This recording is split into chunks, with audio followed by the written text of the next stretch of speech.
All right, so we're switching to English, even though we both speak Hebrew, but none of the listeners do. You don't know, maybe some. Yeah. So, man, so I have Yaakov Chotel here, which is you're an Israeli gypsy jazz legend. I think you're the guy that really brought this style to Israel, like at least to my knowledge. Like, what was starting out like for you? Like, what are your roots with music and with gypsy jazz? Django is a very old love. I know Django since I was 13. I got a cassette of Django Reinhardt together with my first cassette, with my first guitar for my brother. Mm. And as a kid, it was like amazing. It was, I was, it was crazy. And I just listened to the cassette again and again and again. And there were some songs there, like Minor Swing and Sweet and Georgia on My Mind and Honeysuckle Rose, the most famous songs. And I start to look for Django, and there wasn't much in the stores here, so I ordered videos. I just read in a kind of magazine about the Django legacy. It was just in the 80s. So I ordered it from United States. Took 3 months until it arrived with the VHS video cassette and CDs and books. It was a dream for me to play it. I didn't know how to do it. It sounds so different than everything that I knew.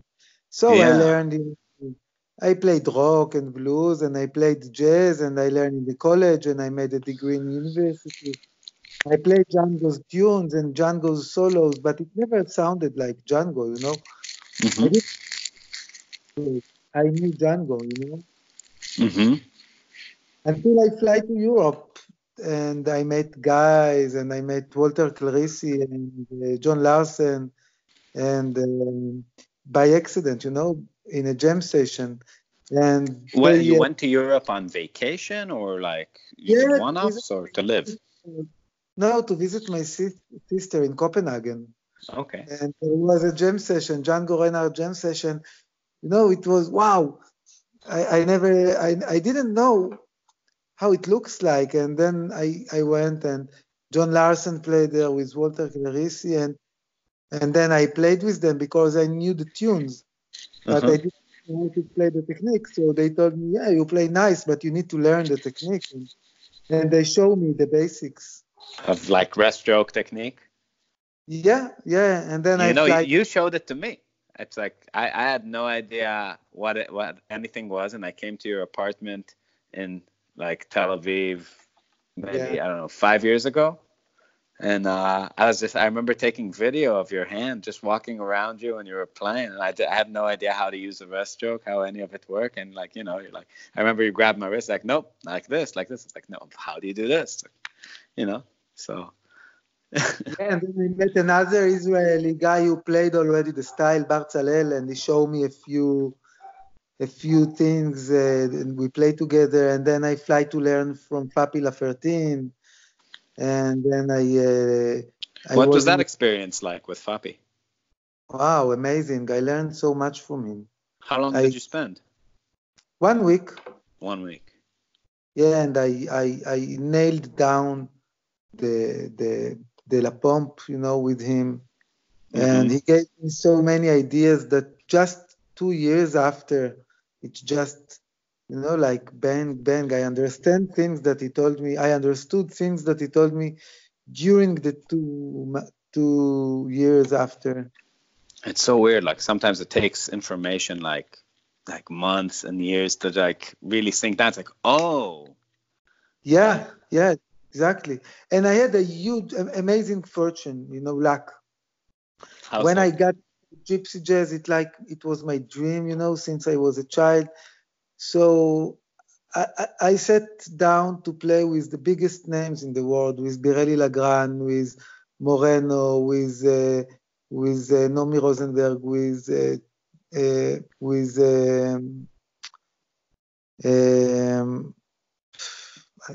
I got Yeah, blackout with all these James guys. Nine. Yeah. Yeah, and I sat for days and for hours, and I learned so much from these guys. And And then, how would you meet these guys? This is when you were doing the just visits to Europe?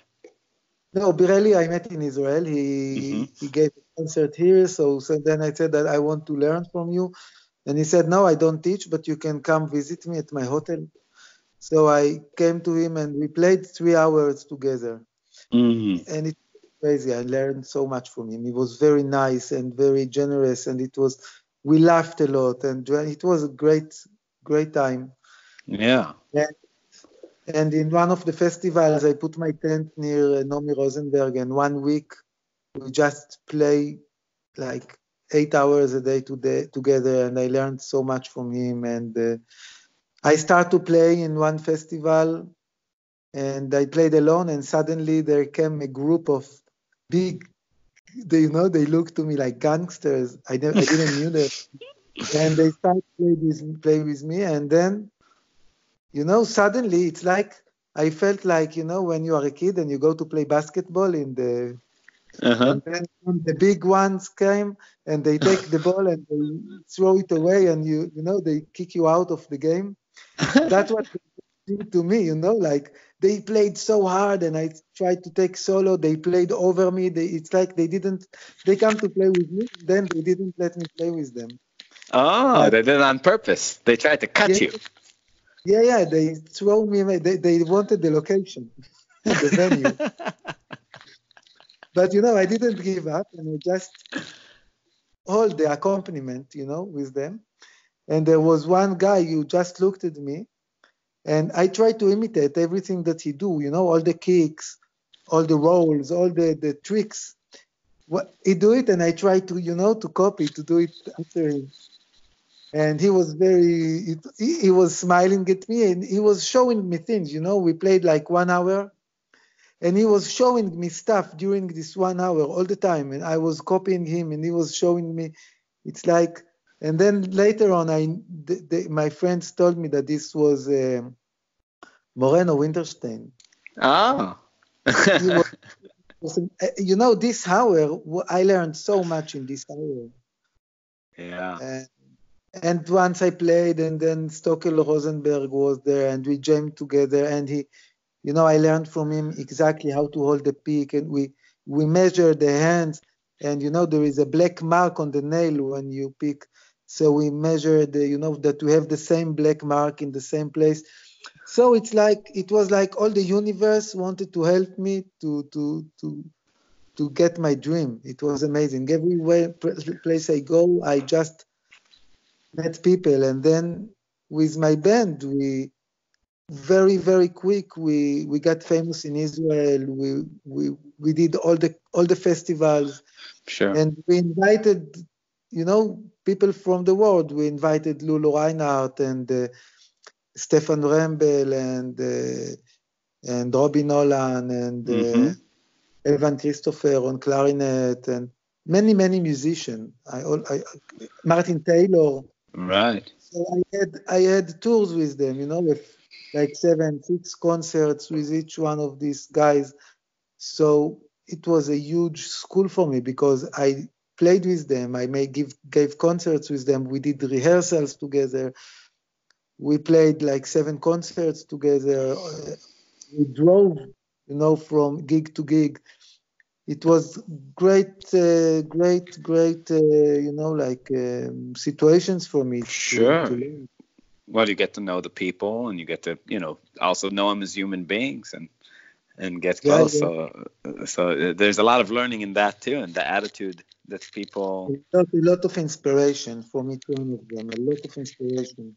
Hmm. So how long would you say it took you to get your stuff together from the moment that you were saying, okay, like I need to get this technique together? It's not just knowing the harmony, and I'm not just going to play gypsy jazz, with the technique that a jazz player does. I'm going the authentic route. Like, what was the process like for you? When did that start?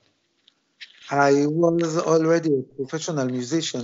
I played Hmm. in that band. I played as a session guitarist in a lot of like Irish music, like Arabic music, rock Hmm. music with famous singers in Israel. And I quit all the bands and I quit all my students. Really? I yeah, I had a lot. I had 50 students a week. Wow. I quit all the. I fired all the students, and I told my wife that I'm going to have a 1 year without earning a penny. I'm stop working, and I That's a practice. nice wife. What? Nice wife. She's amazing. She worked full hours. She worked like crazy, and I didn't work at all. I just practiced for 1 year, 8 hours a day, and then went out to play in the street, in cafes, Dude, Yaakov, bars. this shouldn't be a lesson about gypsy jazz. You need to be a matchmaker. You need to teach these people how to find understanding women.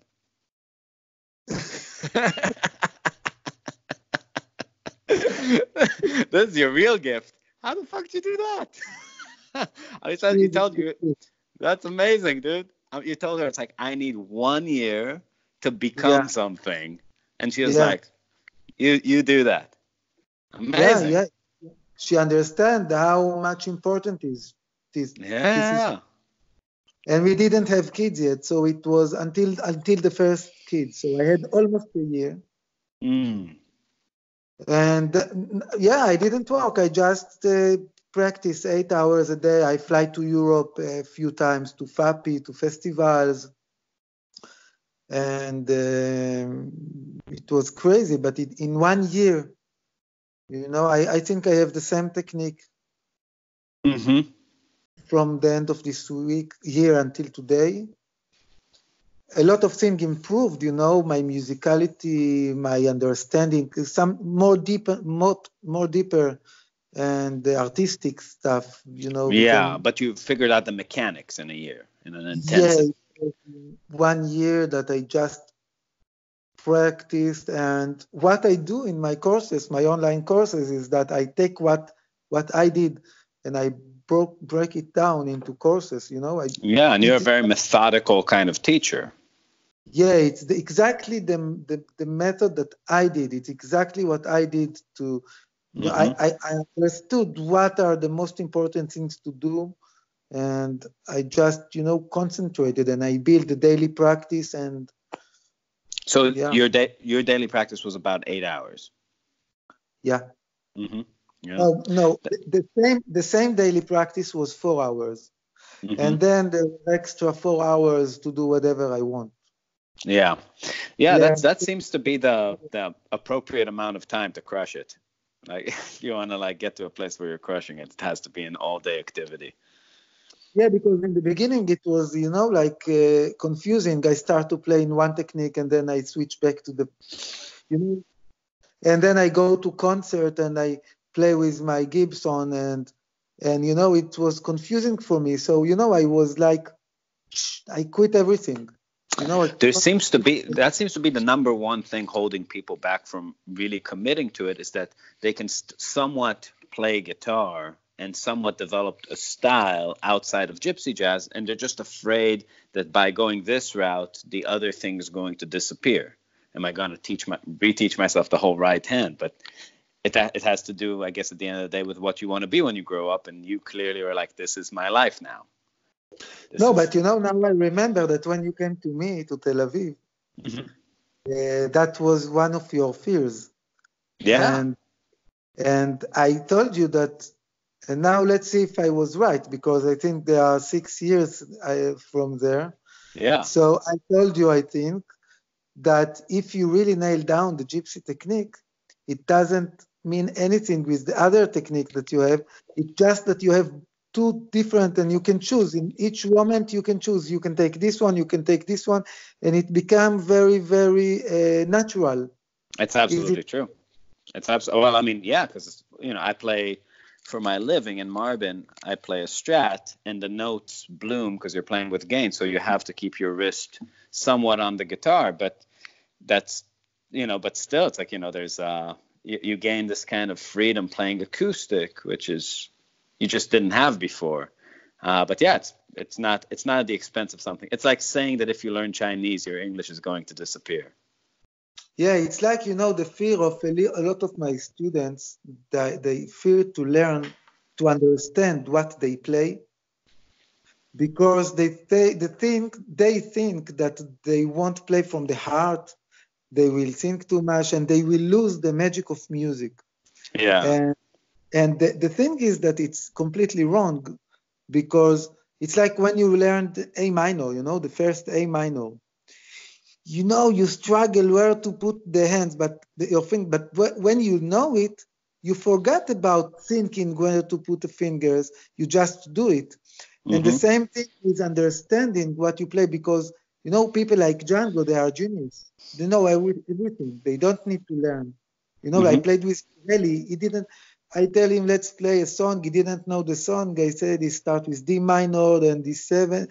He said, no, I don't want name. I don't know the chord names. Let play it for me. And then I played it for him, and he could play it in all the keys. He remember everything. He's a genius. He doesn't need to know. He just knows inside. But we are not genius. I'm not a genius. And my students, if they come to learn with me, it means that they are not genius as well. Yeah. So if they understand what they do, it's fill the gap. Sure. I agree completely. But I think maybe a lot of them are afraid that they're not geniuses. They think maybe it will show up one day. No, everyone has some, amazing skill inside. And if you learn to understand what you do, when you really know it, then you forget. You don't think anymore. It's in your muscles memory. It's like fluent. Yeah. It's like, You're saying that musical language bridges the gap between normal people and genius, right? It's like if you learn it deeply, then the creativity and your heart comes in, because you stop thinking about it. It becomes yours. It becomes part of you. Yeah, I think it's very evident that like people like Borelli or George Benson have no verbal language to describe what they do to somebody else, but it's just language. So they hear it, they can play it. You play them the changes, they know what to do. It's like they will access these things that we have to categorize. Yeah. In a very intuitive way. Well, how did you get started with the gypsy jazz education side of it? Because like you're one of the guys that anybody who's ever wanted to know anything about Django and typed it into YouTube, your face comes up all the time. So you were really early on with your finger on the pulse with that. How did that come about for you? I'm not sure if I understand the question. Like when did you start getting involved with gypsy jazz education? After this year, I felt what happened to me. I became a gypsy jazz player. Right. Then I felt that I can give it to others. People came to me to learn, and I saw that I can do the same. I can just take. I just see what I was doing. And that is the foundation of how I teach. But I wasn't a good teacher there, because I saw that not all of my students are learning like me. Everyone learns in a different way. So you need to approach everyone from a different angle. Like music is like a huge elephant. You look at it from a different angles and it looks different. And everyone sees different things, and you need to see what people see. You need to see what holds them back, and to teach them in their way. Do you think everybody can be taught? I had failures, but they were under 9 years old. Above 9 years old, I think the only thing is that you need to want to learn. Yeah. If you want to learn, then I had tough experiences with hard students. but with a lot of things that were holding them back. It's usually And psychological, I would guess. Yeah, it's a lot of psychological inside, and I really love psychology. I read a lot of psychology and brain surgeon. I have Yeah. a project with a brain researcher that we do a concert together. He's talking about all the theories in brain research, and I play from my solo concert, and I share how it is for me, how I see the theories on my. I'm a man who always think about what he's doing. I read a lot. I do a lot of mental work. So, and the same with Gypsy Jazz. I saw all the movies I could. I listened to all the every video that I could find, every book about Django, everything that I could find. Mm-hmm. And there are some teachers, some players that you can sit with them 10 hours and take only one word. But this one word opened a huge universe for me that then I go in and I make it larger and larger and larger. In the bottom line, I'm self-taught. I teach myself. Mm-hmm. It's not that I didn't go to teachers, but when I went to a teacher, sometimes it was even with teacher online, I saw the courses of everybody, like Dennis Chang, he has a great, Sure. video of the biggest masters. So I watched everything, and you see a lot of the guys, they are amazing players. They don't really know to teach. No, they really don't. But there is some sentence that each of them say that boom, it's like, for me, it's like, like a bomb that blow my mind up. And then I got so much from them. So you need to open your mind and open your heart and to see each one has some gift to give you. Mm-hmm. And maybe it won't be in your words. You need to give him credit and to listen very carefully and to let it soak in. And then you'll find what you can get from this guy. Sure, but I mean that's a very that says more about you as a student than them as a teacher. You know what I mean? Because you can, if you're in tune enough, then the universe is going to send you like these things that you can break open, right? But I mean, I think that what you do for the most part is take these insights that come for you for like coded inspiration and translate it to your students. Because not a lot of people have the analytic ability to latch on to some very small, very abstract kind of thing, like that. Maybe a guy like Stoklo, would say like a little detail about his vibrato or something, and then you're like, oh my God, now I get it. So yeah, it's it's exactly that, and that's why I feel so blessed, because the courses that I create, it's like a creation for me. It's not different than making music. Mm-hmm. Because to build down, I have to build down the methodology of the course. It gives, it's like putting all my insight on the Sure. paper, and it's like creation. I feel like I create. It's like for me, it's like artistic work, not less than preparing a concert or recording something. Sure. And that's why I enjoyed create the lessons, because it's like I enjoyed from the inside. It got me. It's like a child. I'm like a child. Yeah. Everything. Wow, everything. It's like give me, like energy, and I'm like a child with this. That's great. So how many hours of video do you have online? I mean, it must be hundreds. Hundreds, yeah. Hundreds, right? So Hundreds of videos and thousands of PDF pages. how is it structured? Like, let's say today I sign up for your course. Like, how do you structure? What do I get? I go on your website, which is gypsyandjazz.com. gypsyandjazz.com. Okay, and then what happens? Like, let's say I sign up for it. So you have a course collection, and you need to figure out. I get a lot of emails like that every day from students where to start. So you need to go with your passion. There isn't a one thing that is right for everyone.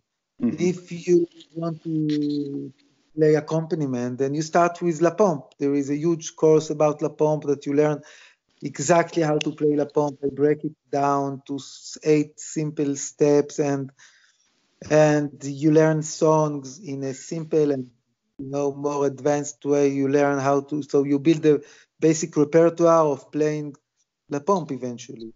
If Mm-hmm. you are interested in learning improvisation, like and think like gypsy think, because they improvise on jazz tunes, which if you go to every college, jazz improvisation is complicated. You have courses, I've been there, like, and then you see the gypsy guys play They're not at thinking age, about any of it.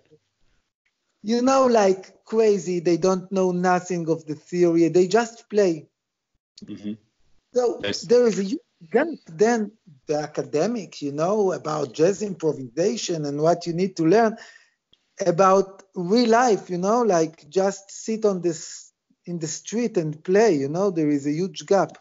of course. So to learn how to simplify this, to make it very simple, Mm-hmm.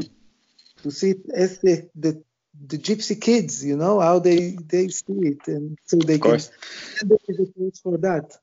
And if you come from the blues and you already play blues and that's what you know, and it's very hard for you to make the transition from playing the blues with one pentatonic scale to play jazz with where you need to give a specific, indication for each chord, then there is a course who takes you from the one pentatonic scale slowly through the blues and teach you how to play jazz through the blues. So there are many courses.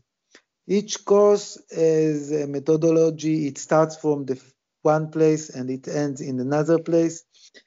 There is some, like things that are eventually, if you learn all the courses, you get a very wide understanding of Yeah. gypsy. So, do you get excited when you see a student advance?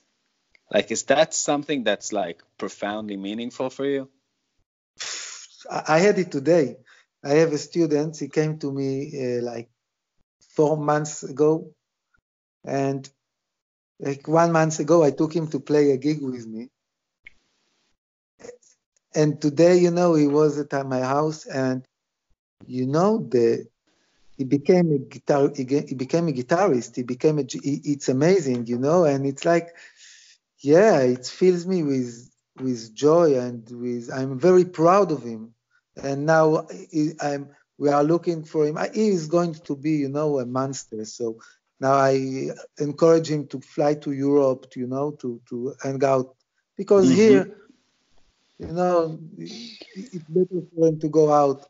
And also online, I have Skype students, people who send me their videos, and I have a discussion inside the courses, and people send me their videos. No, there are a few students they send every month, like 1 minute and where they stand. Yeah. And I really see the process. Or there are people who come to my retreats every year, or 1 year yes and 1 year no, and then I see them every 2 years. And it's amazing to see the process. It's amazing for me. That's insane. Because, like, I mean, I do a lot of teaching, but I'm not that kind of person. Like, when I honestly think about I teach all the time and I enjoy teaching, but I don't have this thing that you have. This, like, I see it in your eyes. Like, I don't know. Like, when I hear, like, my student, play, like, much better, it was like, I'm happy for him, but I don't get, like, so high on it. And I was always like, I always thought that's the reason, like, I can't take this teaching thing, like, all the way, because it's like, it seems like there's something that some people get, and I totally see it on you, which is just like, it's a kind of excitement. And that's the thing. It's like, to me, it's fascinating. When you say it, I think that if I will be, honest, I think that when I see that they succeed, it I'm proud of myself Yeah. because I think that with this guy, I really figured out what he needs to do. And my comments were direct and accurate. Mm-hmm. And and that maybe that is the part of the thing that fills me with joy. Not only that I am happy for him, I am also happy that it's like you go to someone to fix your car and he know exactly what the problem is. That Right. yeah, I really knew what is the problem with this guy, and that It's a puzzle. You're, it's a puzzle. Yeah, yeah. yeah, And I have a connection with my students, either if they send me their their videos, or if I see them in the retreats, or if they come to my house, I have a connection with them. mm-hmm. And yeah, I had a student. Do you want a story about a student? Sure, sure. I have two stories that are very interesting. One is before I played Gypsy Jazz, is when I had 50 students a week. He was a child, and he really wanted to play guitar. And it was really hard to teach him. I couldn't. He was never on time. He was never sounding right. And when I tried even to clap hands in rhythm, he didn't have the rhythm. Nothing. It's like he doesn't have any skill Mm-hmm. in music. So I told his parents, well, we should stop. It takes a lot of money, to teach him. I charge a lot of money. Let's give up. And they said, no, no, no. He loves you and he wants to start. And then I noticed that he was speaking the way he was playing. He was very, insecure, and he was speaking like mumbling, not accurate. And then I told him, you need to play like you talk. Now, he didn't talk like that, but I just told him. And you need to play very, very accurate, like you talk. You don't want to sound like that. And then I imitated the way that he speak. And I said, you don't want to speak. It's like, like psychological Mm-hmm. game. And then he started to speak loud and clear. And he became confident. He didn't change his playing, but he started to have friends. He became confident. And the lessons gave him a lot, like not from music, but to the way I taught him to play. That the way he started to be in the world. Yeah, that's And amazing. then his friends start learning too. And in 2 months they played better than him. And he was learning 2 years with me already. So he was very frustrated. So I told him, you know what? You need to compose. Let's try to compose something. Take the guitar and try to compose. And he composed something that he couldn't play, but he showed me what he wants. So he guided me how it should be. And I figured it out a little bit slowly, but he guiding me. And I played what he imagined in his mind. And it was amazing. He was an amazing composer. What he had in his mind, it blew me. It was amazing. It's like so amazing, like Yeah. fresh and interesting. And we recorded what he wanted to write, and he wrote amazing music. Now, you tell me, was he gifted in music or not? Obviously so, yeah. But he couldn't play, 3 notes in a row in the same rhythm. He couldn't play. Mm-hmm. But he loved music, and I found a way how to, and then he could work with machine. He could work with Cubase and write music. Yeah. Yeah, and he found his thing. So, I learned from him that gift in music is so complicated and so interesting, and everyone should find his way.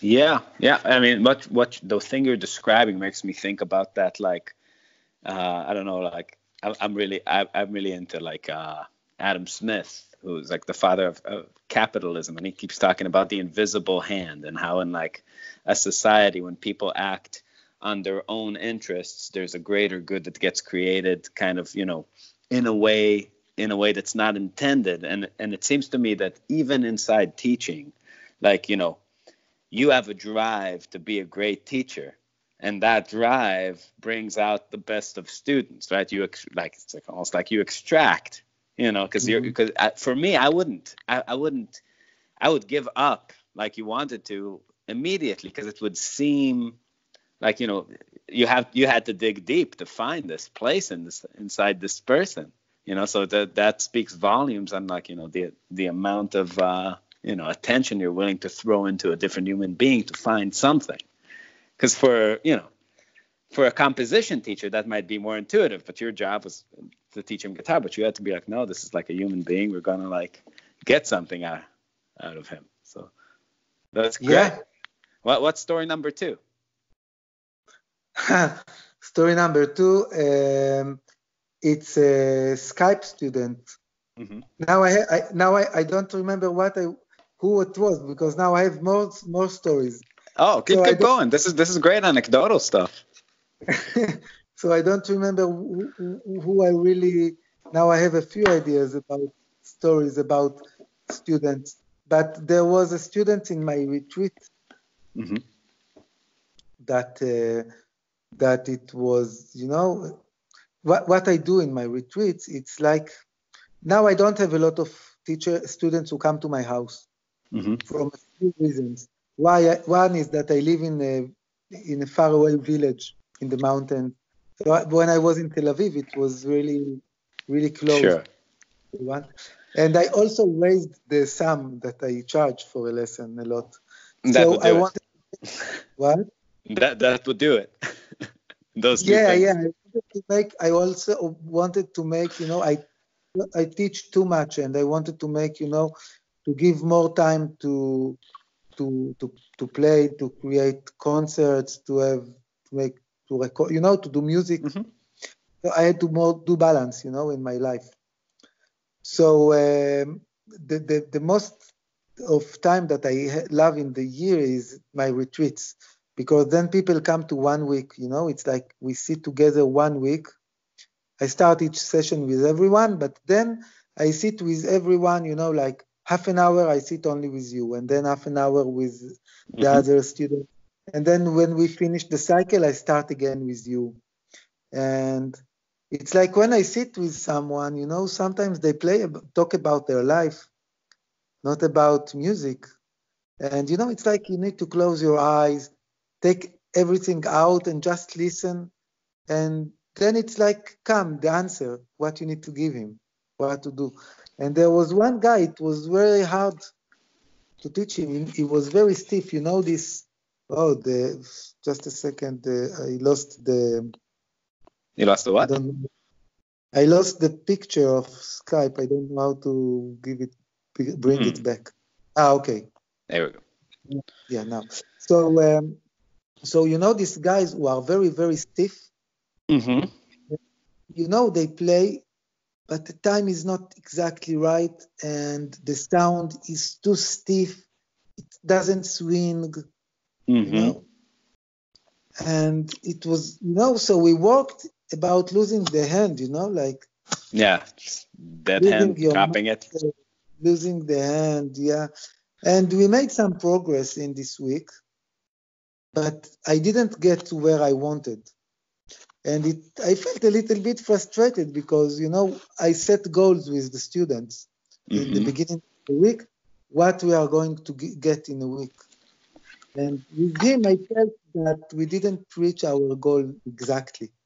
So I was frustrated, but lucky me, he continued with me to be in touch in Skype lessons. Mm-hmm. And we figured it out after a few months of Skype lessons. He got it, Mm. So so it's a lot of satisfaction. Yeah, I mean, it's the thing you're describing. My mom's a psychologist, so it's like I know a little a little bit about like, the role of the therapist, like in like Freudian psychology, like the appropriate place for the cognition of the person that's absorbing the information coming at him is what they call free-floating attention, which is exactly, what you're describing, like this whole idea of sit there and listen and wait for something to come to you, wait for something to pop out. And that's a really deep kind of true thing to say, and true and great way to behave, because a lot of times I think, like, as a teacher, the truth is somebody sits there, and even if there's lots of things wrong with their playing or lots of things good about their playing, it's not clear what needs to be addressed today, right? And where to start. But like then they'll do something, it's like, oh, I know this bad habit, I know this thing you're doing, the tightness has to do with the time, right? The rigidness has to do with like the swing feel. So you get, it's like the idea, of course, too, it's like a cure that presents itself. The moment you see it, you gotta be like, oh, this little thing, right?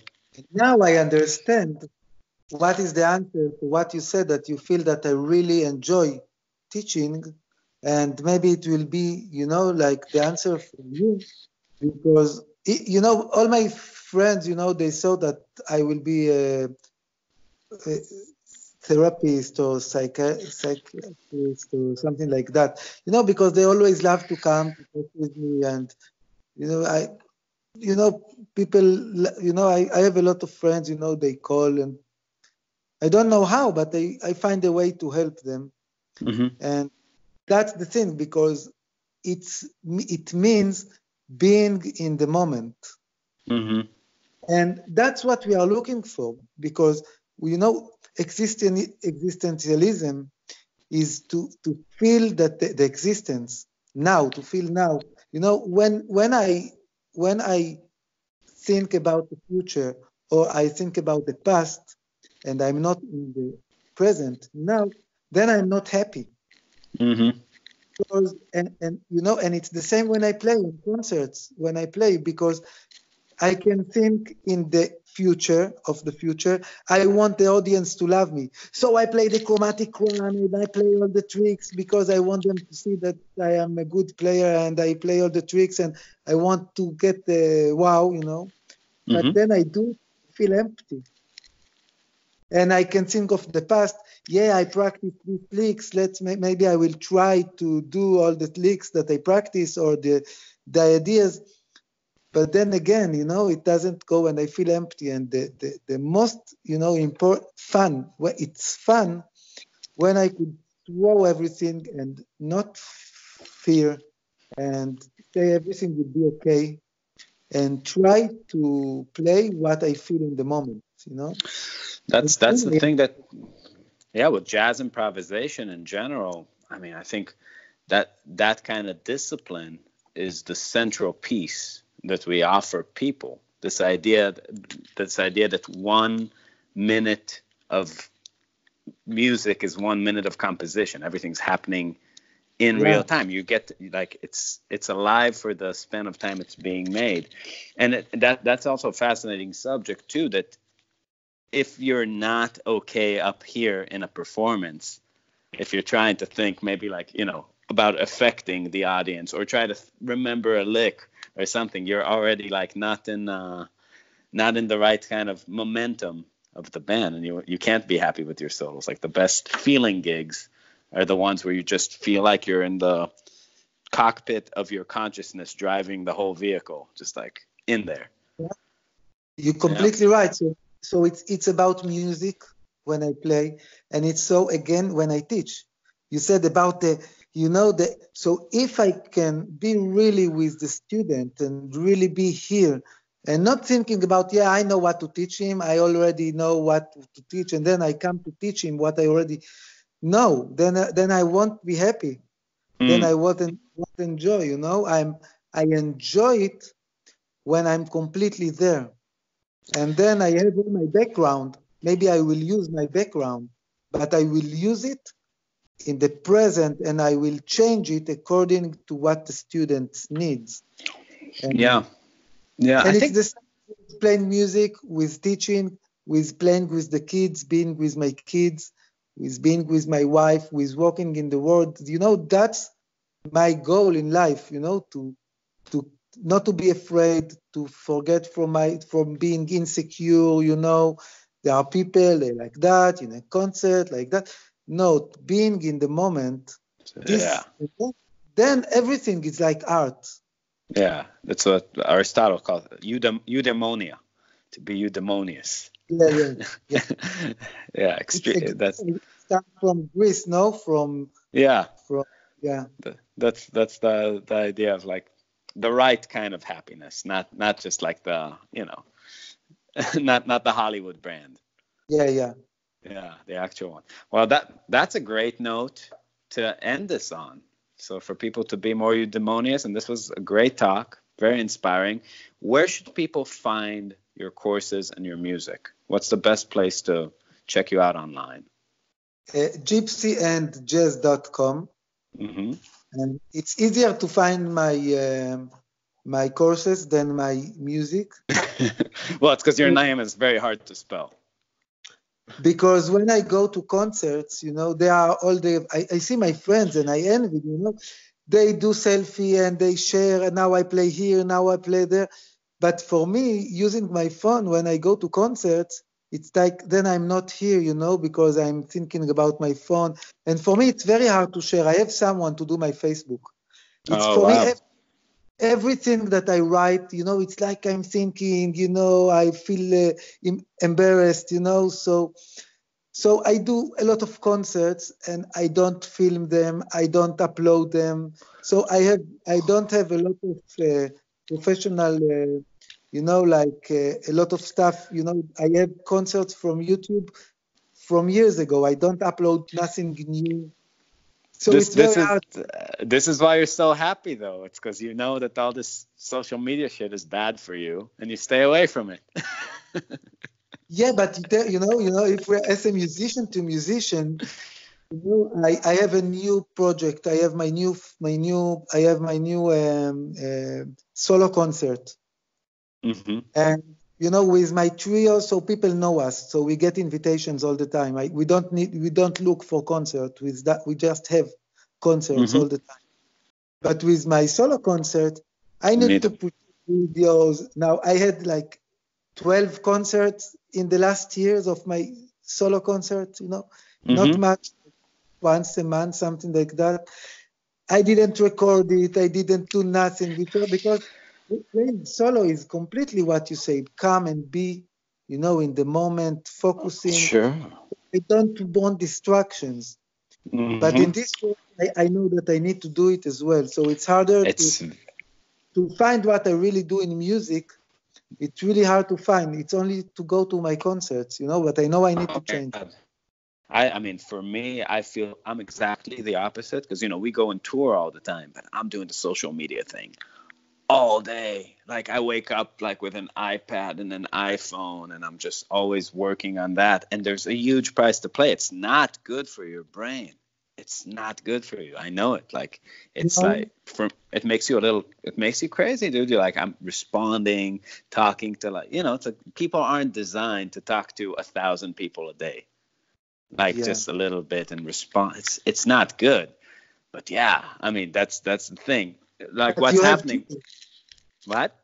But you have tours. It gives you the tours, it builds Yeah. your Well, I mean, yeah. we play for full rooms now. So it's Mm-hmm. like that's the thing. I think people. It's really people from your generation, which is like kind of one you're a half generation behind, like I'm a half generation behind you, but it's like there was a real thing, this shift that happened that just created a vacuum in the world, where all of a sudden people that have free content, not just get a massive audience of people who are just hanging out online. So there was like there were before you, there were the people who just made their living selling albums.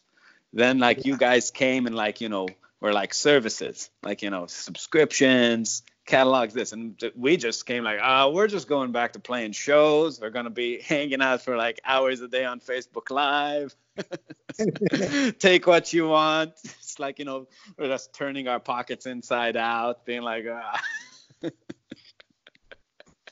So yeah, but it's weird. It's a weird world to maneuver in. But we all do what makes sense to us. Oh, Yeah. sorry about that.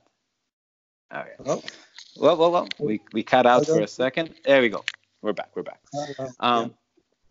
So it's easier to find my teaching because this is something that I know that I do. I sit in front of the camera, I record my lessons, and I upload the lessons all the time and YouTube. And so it's it's very clear for me. Now I'm doing a lesson and it should go online. So I do it. Mm-hmm. When I go to a concert, I don't have this link. I do a concert, I need to record it. I need it to be online. So it's harder to find my concert, but it's easier to find my lessons. gypsyandjazz.com or Yaakov Choter you'll find. Well, Yaakov Chotel, thank you so much for doing this. We got to so many interesting things. People are going to eat this up. They love it. They love you. I love you. We all love you. Thank you for teaching me the rest stroke. And we'll see you next time. Thank you very much, Danny. It was a pleasure talking with you. Likewise, man. Great. We'll talk soon. Bye-bye. Bye-bye.